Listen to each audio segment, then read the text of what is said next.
A border conflict began between Kyrgyzstan and Tajikistan on 28 April 2021.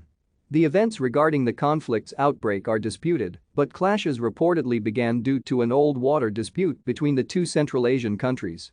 Some sources report an immediate reason for the conflict was the dissatisfaction of the local population with the installation of surveillance cameras near the border. At least 55 people were killed in the events, and more than 40,000 civilians were displaced.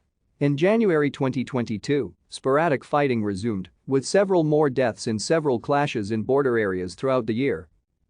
The territories that comprise present-day Kyrgyzstan and Tajikistan were conquered by the Russian Empire in the 19th century. In the 1920s, the Soviet Union imposed delimitation in the two regions, which resulted in enclaves. Both countries became independent in 1991 when the Soviet Union dissolved. Both countries are also members of the Shanghai Cooperation Organization and Collective Security Treaty Organization.